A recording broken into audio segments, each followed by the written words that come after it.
신종 코로나 바이러스 감염증과 관련한 정부의 대책들에 대해서 이현화 기자와 함께 자세히 알아보겠습니다. 어서 오십시오. 안녕하십니까? 예. 지금 중국 우한에 있는 우리 국민들을 데려오기 위해서 30일, 31일 전세기가 투입된다는 거죠? 예. 네, 그렇습니다. 규모와 일정이 자세히 나와 있습니까? 네, 정부가요, 이 우한시와 그리고 인근 지역 체류 중인 교민 보호를 위해서 전세기 4편을 투입한다 이렇게 밝혔습니다. 오는 30일과 31일 전세기 투입을 계획하고 있는데 구체적인 날짜는 중국 정부와 협의 중으로 탑승일이 조정될 수도 있다 이런 가능성을 남겼습니다. 정부는 우한시 주변 항공기와 그리고 대중교통이 차단돼 교민 스스로 귀국이 어려운 점, 그리고 우한 내 이미 의료기관이 포화 상태인 점 등을 고려해서 전세기 투입 결정을 내렸다라고 밝혔습니다. 그리고 정부는 또 전세기 편으로요, 중국 측에 마스크 200만 개랑 방호복 10만 개 등 의료 구호물품을 전달할 것이다 이렇게도 밝혔습니다. 네. 그러면 우한으로 일단 집결한 우리 국민들이 네. 전세기에 탑승하는 과정, 그리고 돌아와서의 또 어떤 조치들이 기다리고 있는지 이것도 좀 자세히 알아보죠. 네, 일단 정부가 밝힌 탑승자 700여 명인데요. 이 정해진 시간에 그 우한 테너 국제공항에 집결하게 됩니다. 이후에 국내에서 파견한 검역관 검역을 거쳐서요 탑승을 하게 됩니다. 예. 이 전세기를 탑승할 때 순서가 있습니다. 예. 먼저 거동이 불편한 환자, 장애인, 보호자 1명이 최우선 탑승자고요. 이어서 24개월 미만 유아와 보호자 1명, 그리고 그 다음이 만 12세 미만 아동과 보호자 1명, 그리고 80세 이상 노약자 순서로 탑승을 진행하게 됩니다. 탑승 시에는 반드시 여권을 챙겨야 하고요. 예. 전세기 탑승 인원이 초과할 경우에 말씀드린 위 탑승 기준에 따라서 인원이 제한이 됩니다.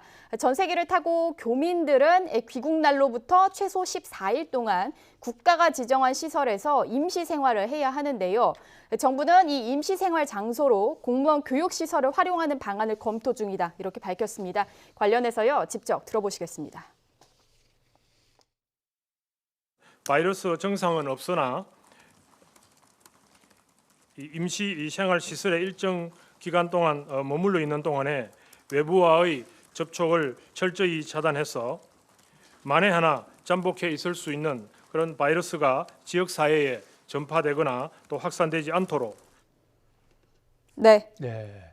지금 이현화 기자가 전세기에 탑승할 수 있는 그 순서는 이제 나름대로 노약자, 유아 이렇게 얘기를 하셨는데 그러면 그 탑승 자체가 가능한 조건 같은 게 또 있습니까? 예, 조건이 있습니다. 일단 크게 두 가지로 나눠질 수 있는데요. 먼저 첫 번째는 한국 국적자만 가능합니다. 예. 전세기 운영 관련 현행법에 따라서요, 이 탑승자는 대한민국 국적을 가진 국민을 대상으로 합니다. 한국 국민을 가족으로 둔 중국 국적자는 탑승할 수가 없습니다. 두 번째는요, 코로나 바이러스 의심 증상이 없는 사람만 탑승 가능합니다. 정부는 37.5도 이상의 발열과 기침, 구토 등 의심 증상자는 탑승할 수 없다 밝혔습니다.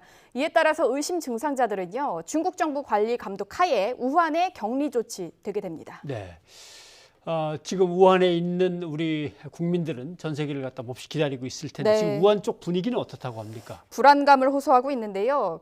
이번 전세기 탑승 신청이 어제부터 오늘 오전 9시까지 이메일을 통해서 이뤄졌습니다. 예. 한 사람이 여러 차례 이메일을 통한 신청을 진행하거나요. 영사관에게 이 상황이 어떻게 되는 건지를 묻는 전화가 폭주하기도 했습니다.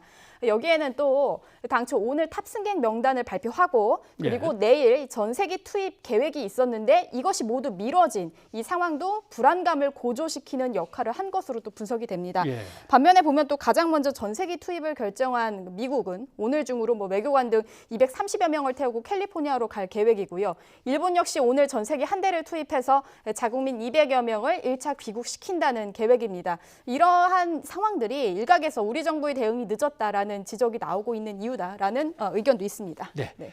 일단 외국에 있는 우리 국민들에 대한 이제 조치들, 네. 대책들 얘기가 나왔고, 자 이제 우리 얘기도 또 해봐야 될 것 같습니다.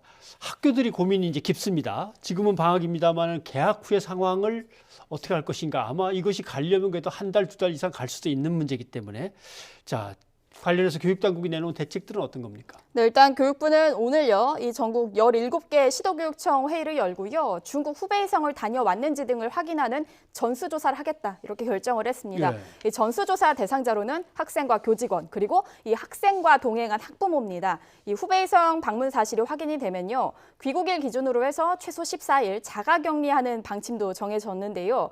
또 자가격리자에 대해서는 뭐 학교별 전담자를 지정을 해서 의심 증상 여부 등 상황에 대해서 수시 점검을 진행합니다. 또 교육부는 일선 학교에 마스크 그리고 손 소독제 등 방역 물품을 보급하도록 재특별교부금 지원을 검토할 예정입니다. 예. 그러면 일각에서는 개학을 아무래도 좀 연기해야 되는 거 아니냐 이런 얘기도 나오는데 여기에 대해서 뭐 교육당국의 정책 논의가 있었습니까? 네, 교육부는 현재까지는요, 이 개학 연기를 아직 고려하고 있지는 않는다라는 입장입니다. 예. 다만요, 각 학교가 이 상황을 고려해서 자율적으로 학사 일정을 조정할 수 있다라는 입장을 밝혔는데요. 이에 따라서 이 서울시는 감염증 확산을 방지하기 위해서 뭐 개학 연기 등 여러 방안을 검토 중이다라고 밝혔습니다. 그 오늘까지 기준으로 봤을 때 서울의 경우에 초등학교는 한 98곳이 그리고 중학교는 26곳 그리고 고등학교는 8곳 정도가 개학을 한 상황입니다. 예. 이미 서울시교육청은요, 어제 그 학교의 공문 형식으로 자가격리를 또 지시한 상황인데요. 중국 우한시를 다녀온 학생과 교직원은 감염 증상이 없어도 입국 후 2주간 등교하지 말라 이렇게 지시한 상황입니다. 그런 점에서는 다들 협조를 좀 해야 될 것 같군요. 네. 예, 이현아 기자 수고하셨습니다. 감사합니다.